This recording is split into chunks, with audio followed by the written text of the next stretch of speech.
Let's see if this is working. I need to...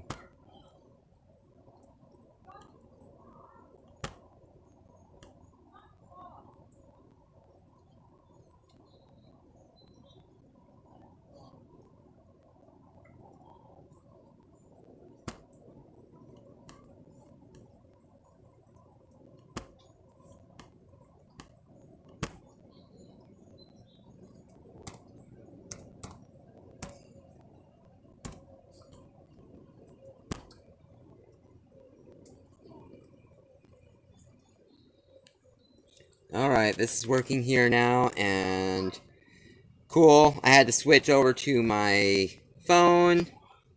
Gotta rain. It's raining a little bit. Got an umbrella though, so that helps. Had to switch to my phone. I've actually got somebody on another stream with my computer, so that didn't quite work out the way that I was hoping.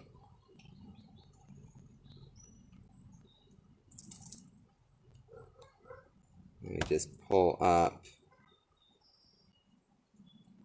a list here real fast.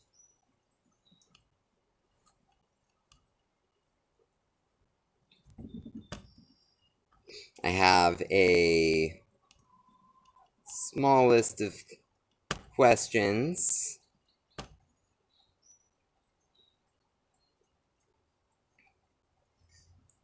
Let's see if I can get to it.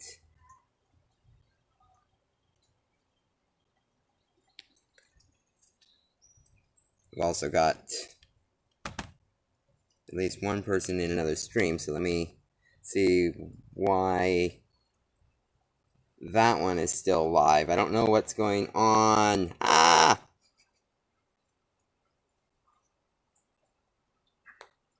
Thank you guys for hanging out with me. I'm glad that this live stream is working. I had something else planned, another way of doing the live stream.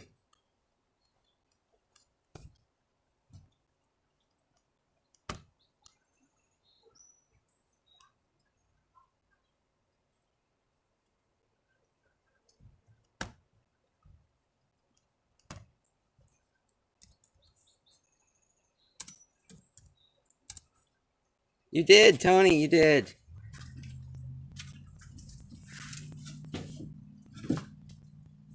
Working on telling Mari that.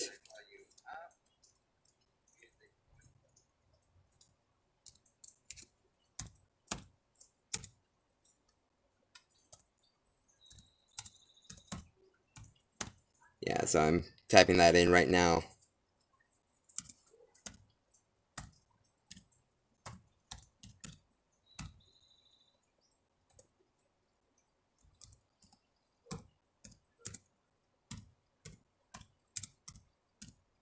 Sorry, guys. I'll be right with you.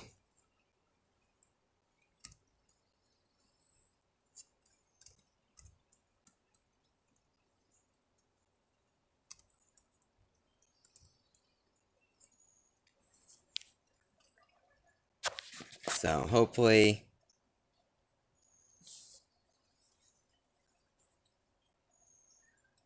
that works. I can see that Mari was still in the other one. Hello from Houston. Hi, Brandy.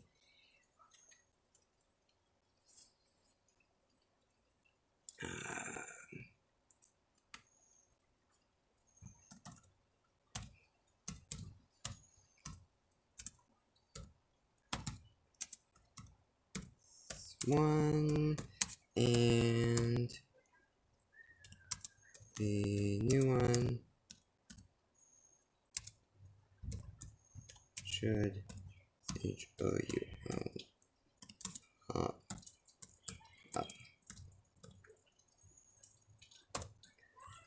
Okay, cool. Glad you made it. Good judge. Hey there, Mari. Give me just 1 second. Let's see if I can set you guys down and still see me.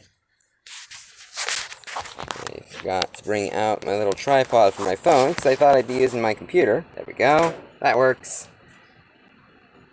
So, for the questions. The first question I remember seeing was from Eddie. He had one about what I used in my soil this year. And for that, it was mostly the chicken manure.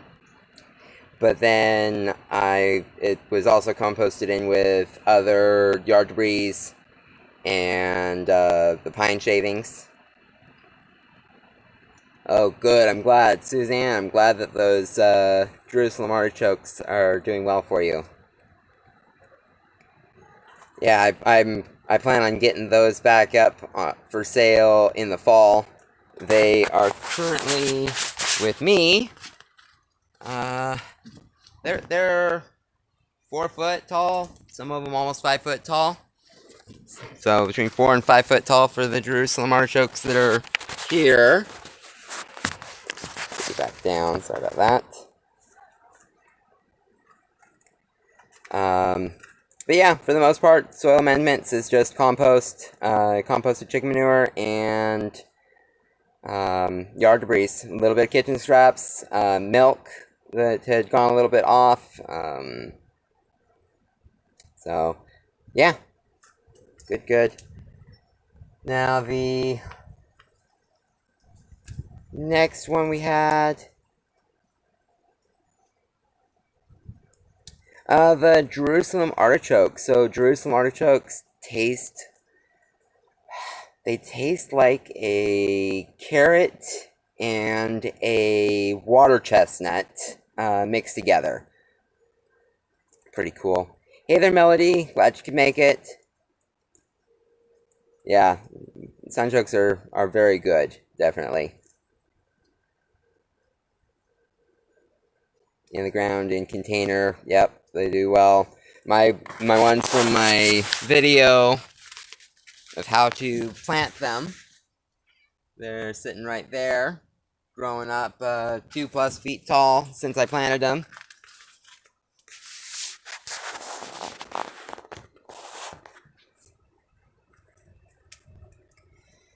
The big thing about Jerusalem artichokes, they will take up whatever container they're growing in. Enriched Refuge. Welcome. North Central Washington. That's cool. Yeah, I'm in Southwest Washington, in case you hadn't seen that somewhere before. So, cool that we got some more people from around Washington. I'm typing in to get my list of questions on the screen, so just give me a second.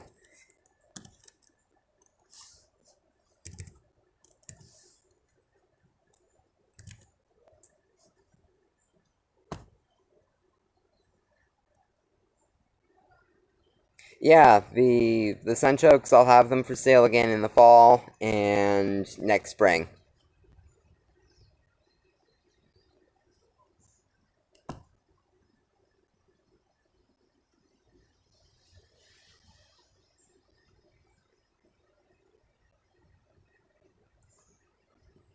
Here. Yep, Vancouver, exactly. You got me.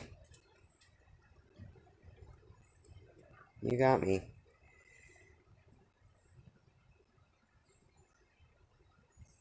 Montana. That's cool. That's cool.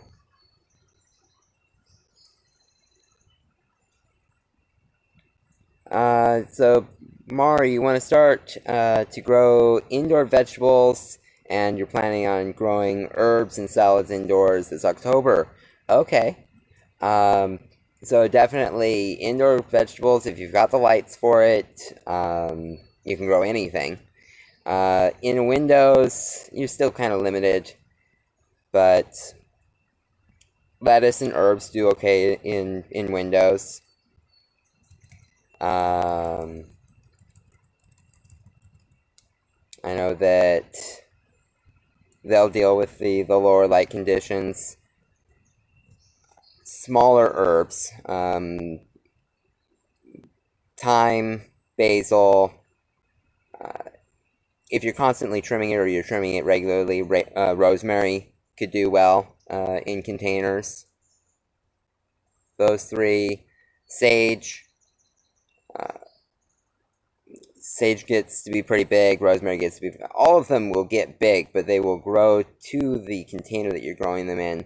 And probably 1 to 2 years.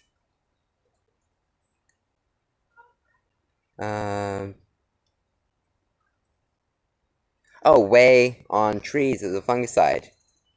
Huh. I'll have to look into that. I know that using a eggshell, there's a way of doing eggshells in vinegar to use it as a blossom end rot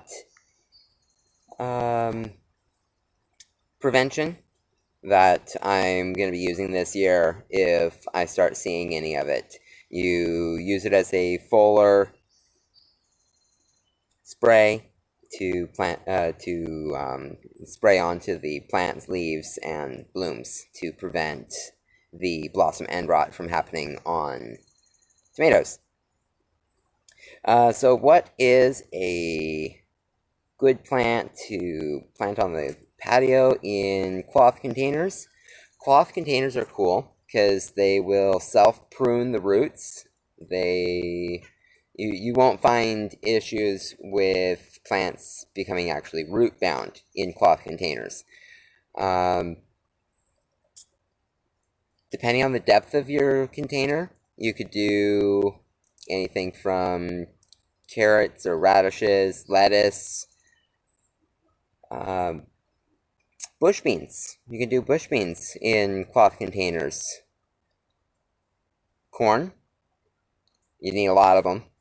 I actually have some popcorn going that I hadn't shown you guys. Here, let me walk with me for a second. We're not quite raining. So I planted some corn down in some felt pots. And these are a popcorn variety. Kind of cool. I'll end up thinning down to 4 plants in each one. I was kind of letting them do their thing for a little while, see which plants were going to be the hardiest. But you can do almost anything in containers. Cabbages, broccoli, in decent-sized containers, definitely.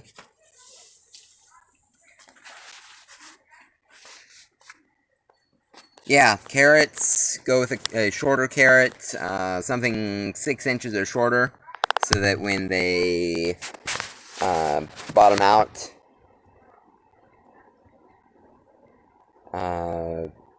they'll be at a decent size. So yeah, first veggies. Yeah, Mari's questions. First veggies. Should I get my feet wet with? Beans, cucumber, lettuce, tomato, radish. Those types of things are all great. Butter tallow. Ghee. Those are, yep, great stuff for cooking in, Eddie.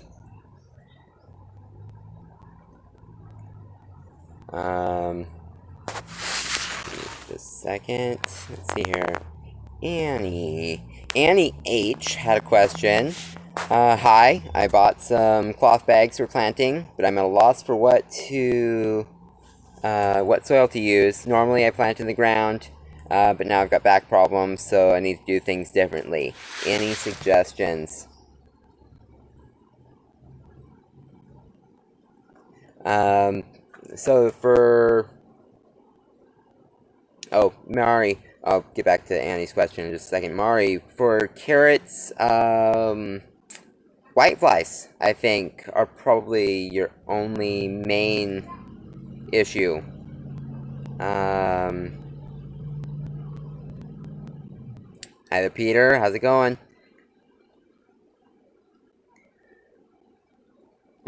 So yeah, I think that whitefly is the only issue that you have with carrots once they're growing. When they're coming up,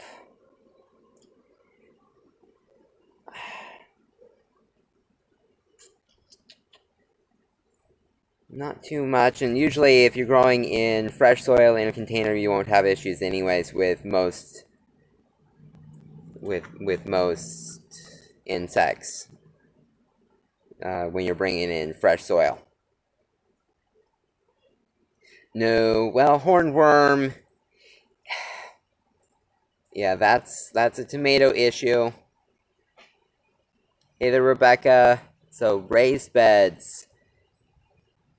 Yeah, raised beds is definitely the way to go for when it rains a lot. I saw who was that? Enriched Refuge. Yeah, lots of rain around here, back and forth. We've been pretty lucky. The ground that I've got was actually built on a layer of gravel, so my garden doesn't flood out. Yeah, that's one real good thing about building up onto a bed of gravel. So that would actually be another thing to do if you're doing raised beds, tall raised beds, doing a layer of boiled balls. Oh my gosh.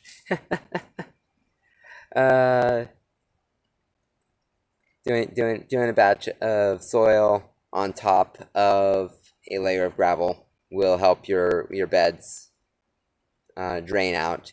I wouldn't do it with a container plant. Hey there, Rebecca. Yep. But yeah, this one won't grow. Saw that ugly worm ran inside. Oh yes. Oh my gosh. Big ugly worms. Yeah. So you'll have that issue once in a while. With tomatoes, hornworms are the big issue. With broccoli, cauliflower, large-leafed plants will get caterpillars. Your garlic, onion, carrots, not so much. Not so much. Rainy and cold here. Yeah, Tony, you're Montana, that's what you said, right? At least you're not in the snow right now.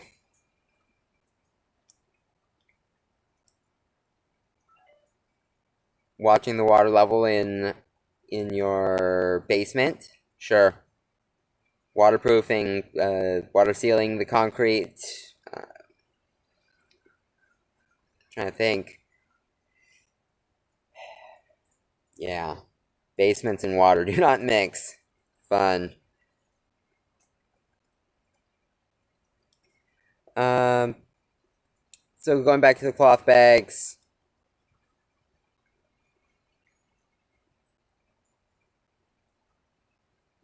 Yep.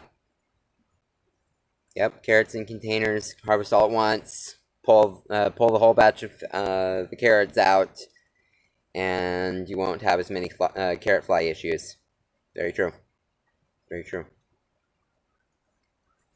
I think of the pre-written minimum size container for broccoli and cabbage. I had a question from Trisha C on that previous video. I would say a 12-inch pot, 8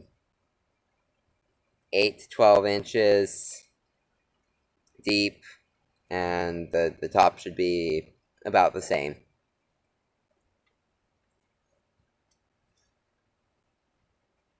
And Carrie had a question about, I'm always interested in knowing the difference between beneficial insects and the bad guys. So most of your beneficial insects, there's a handful that I know right off the top of my head. I would say ladybugs and praying mantis are going to be your top two and most well known. Lacewings and dragonflies are both beneficial insects also. they're all predators.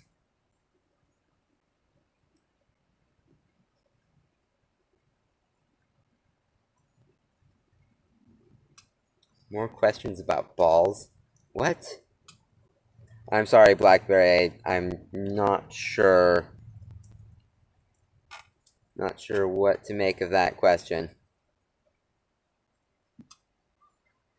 The bad insects. Caterpillars are a 50-50. The caterpillars will eat your plants, but then they turn into butterflies, which are a pollinator. But you'll also end up dealing with some of the caterpillars that turn into moths, and they don't pollinate the plants as much. The grubs that live in the soil are pretty bad. Had a batch of them. They can be flies or caterpillar or moth type insects.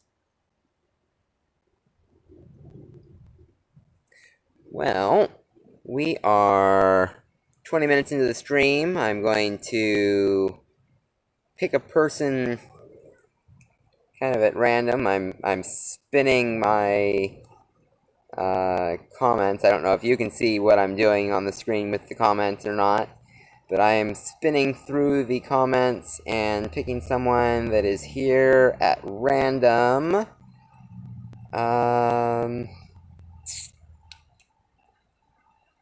Enriched Refuge. I ended up landing on a comment from you.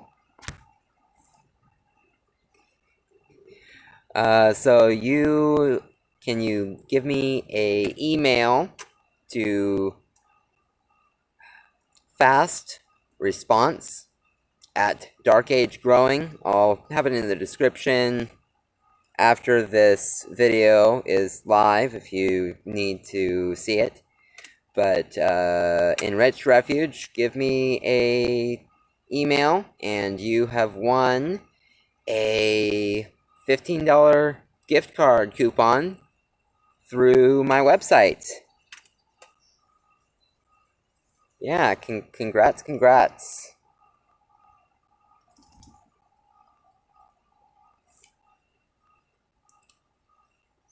Let's see, so we got a question from Faye. Enriched Refuge, are you still here?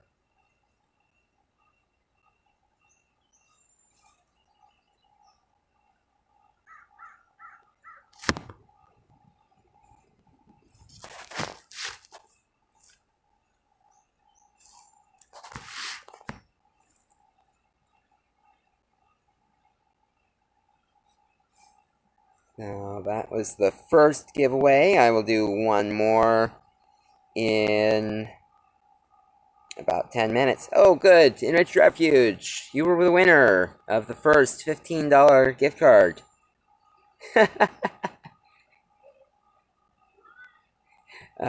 So, leave me an email message to my email fast response at darkagegrowing.com and you will get a code for a $15 gift card. Rebecca, stick around in a couple minutes.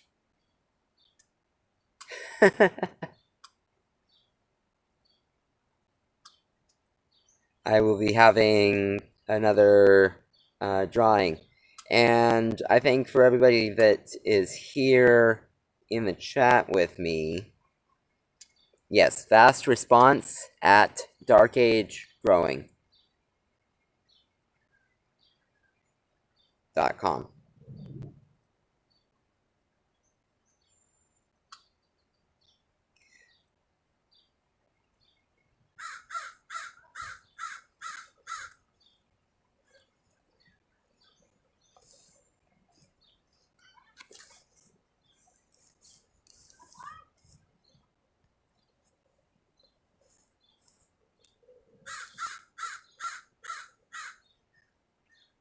Okay, so let me just scroll back up a little bit to see what somebody was writing up here.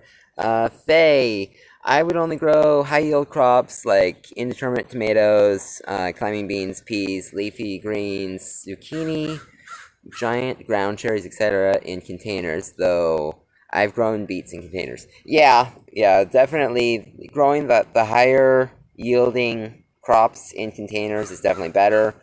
But if you're only doing container gardening and you want to try it, try a pot of carrots. And now Renee. Renee. Hi, I just started my garden for the first time. How do I keep ants off my veggies that I'm growing?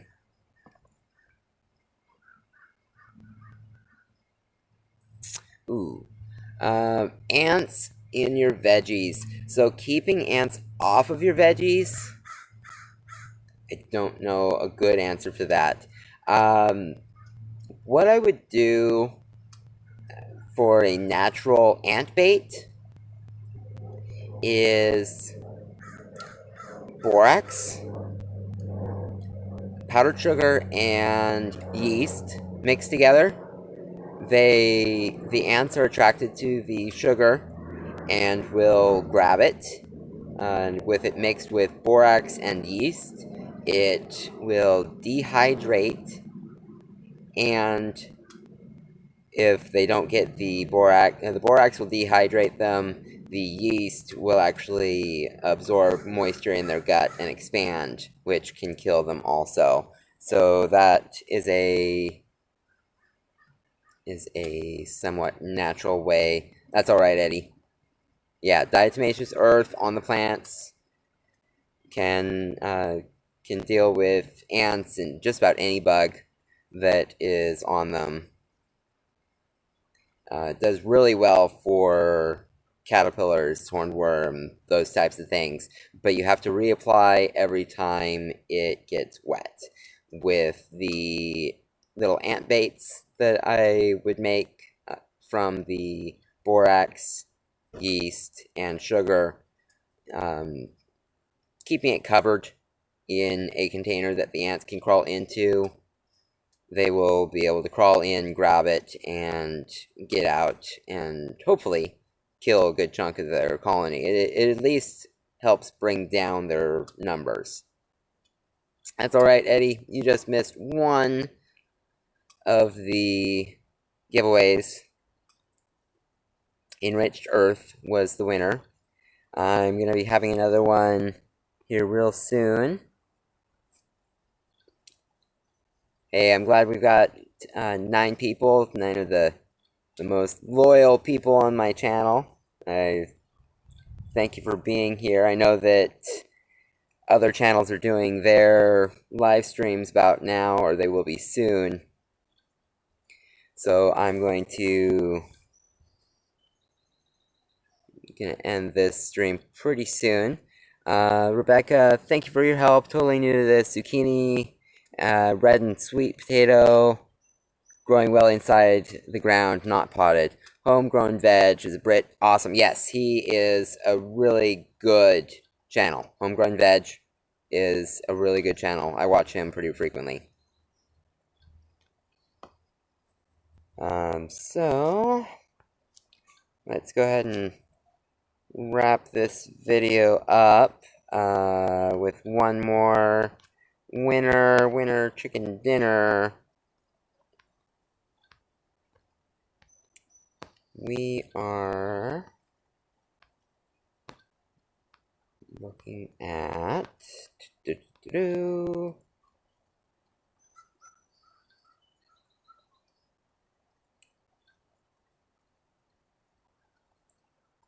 Rebecca Ham. Rebecca Ham, you are the second winner. So,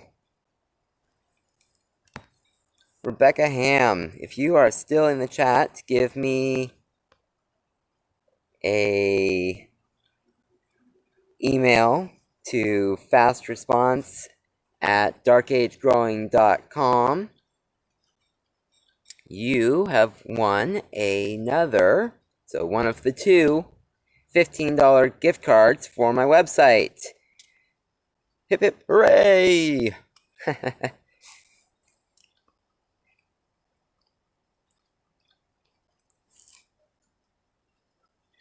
Hugh Richards, Grow Food Organically, great channel, yes.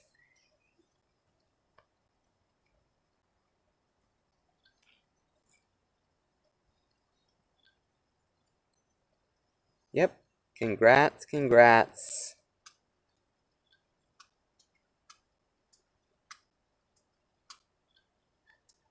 Rebecca, you're the winner!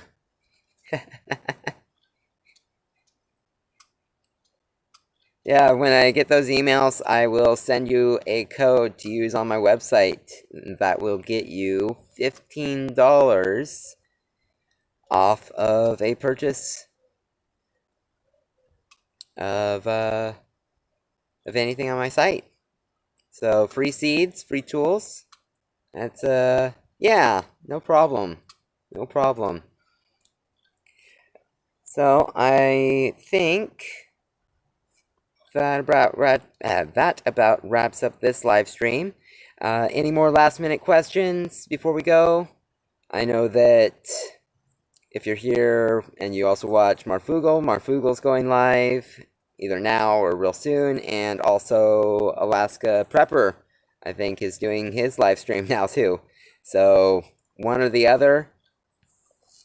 I know that we've all got places that we want to be, but thank you all for being here. I hope you enjoy the rest of your evening, and congratulations to the winners. I hope to hear from you soon. I will do another... Oh, sorry, yes, Mari. Carrots in an arrow garden. There are really short carrots. You probably could do in an arrow garden. I think arrow gardens... How deep is the arrow garden?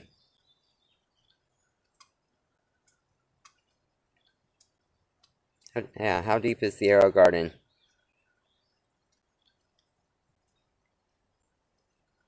But yes, there are some really short carrot varieties that would do well in the arrow garden.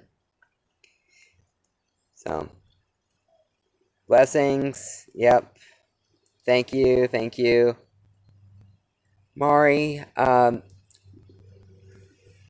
send me an email. You are like one of my most faithful, most faithful people.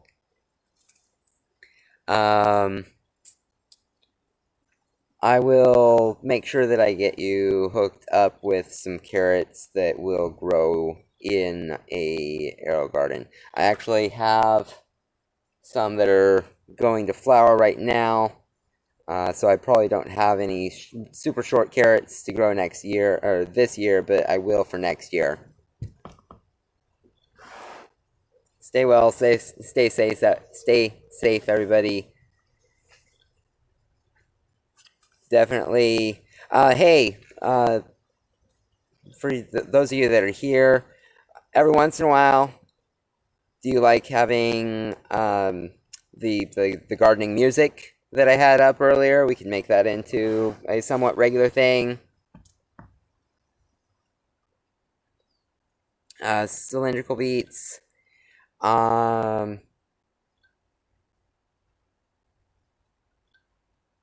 Yeah, Mari, I'm gonna say that you've won something for being there for me and helping me out the way that you have. Cylindrical, or I don't have those cylindrical beet seeds. I know that I was planning on getting cylindrical beet seeds. I will have to look to see if I've actually got them in stock or not. Matt, yes, this is the end. I'll have another one next weekend.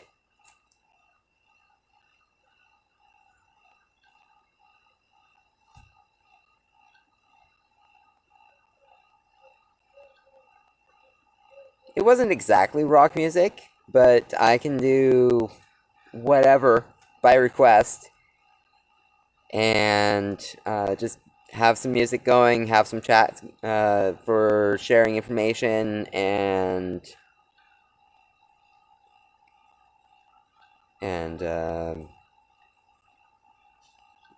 yeah, just run it as a community time. I can run some sort of pictures with it. Beats are hardy. Yeah. I will look into the cylindrical beats. I know that I planned on buying some. I may have bought some. I might even be buying some sugar beets.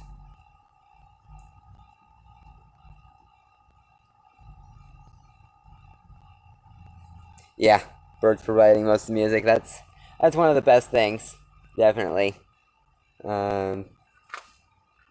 I can take you for a quick walk through my garden, real fast. Yeah, the garden is just growing.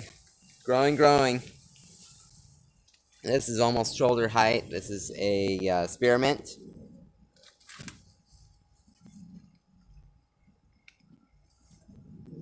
My catnip is over shoulder height. Kale, finally gonna get it pulled out. It's 3 foot tall. The tomatoes in the back are about 4 foot tall. Nasturtiums are still pushing out 3 foot tall. Had a bit of a hailstorm come through. Making a video about that this week. And I've harvested all of my broccoli already. Just getting some side shoots off my broccolis now. Zucchinis. They are growing well. Got 4 or 5 zucchinis on that plant.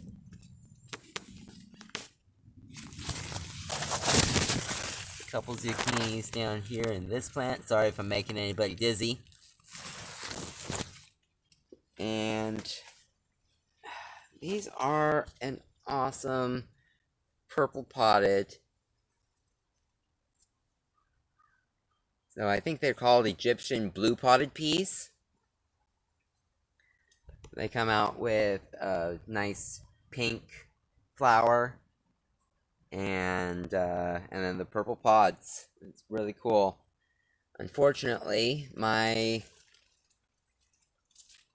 flag was in the corner over here, and yeah, when it was in the corner here, it knocked over all my peas, so I've got a couple of stems that broke.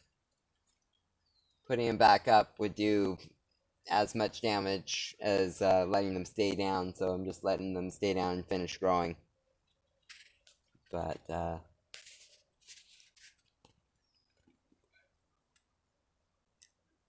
yeah, the sugar beets that I have are an heirloom sugar beet.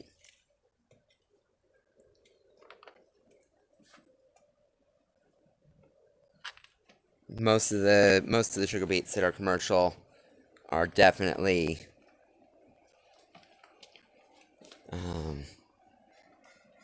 definitely not heirloom. Oh, let me take you real quick with me over to the chickens. Let me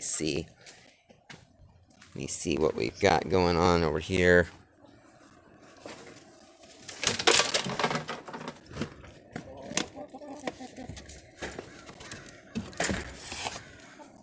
Sorry about that.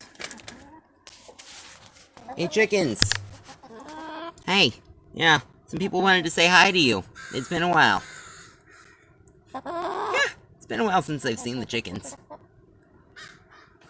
And I don't know if you can see down the run. Hey, stop picking at my phone.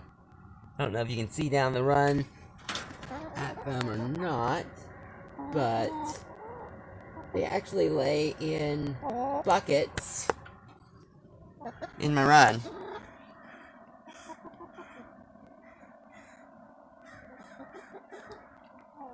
So, alright, chickens. Enjoy the rest of your evening.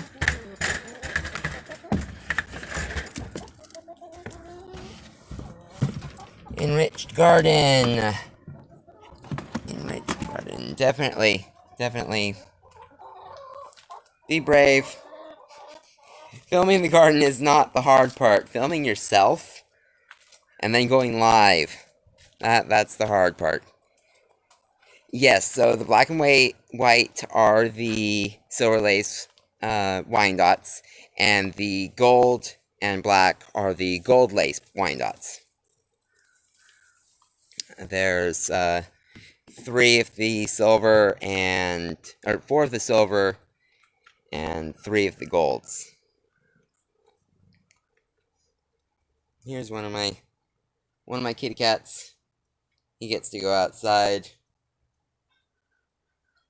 get away from my other animals inside the house. They all love him too much. No, well, no. Hopefully not. For eating the chickens, no. They produce really good eggs for me. And they've kind of become like family. Amanda's not keen on eating chickens that have names.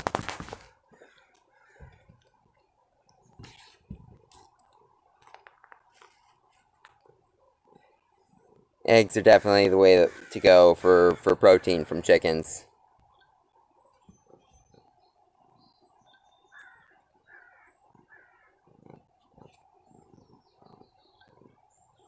Yes, Wyandottes definitely good for cold climates. They were a old breed from the Northeast. I think that they originated, or they were one of the first breeds that was bred in New England.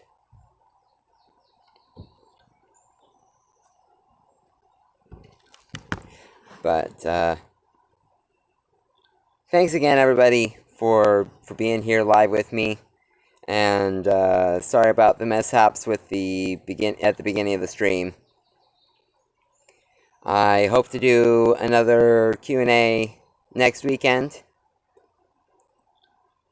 Yeah, the chickens are definitely a good choice for us here. I don't have to do any heat for them at all during the winter. No extra lights, and they took a little time off. I think they took some time off in the late fall for molt, and then the early winter. But yeah, I'm ending the stream here. Thank you so much, everybody. This is Andrew with Dark Age Growing, helping you all grow more food during these challenging times. And I'm going to sign out with Jasper over here. Thank you so much, everybody.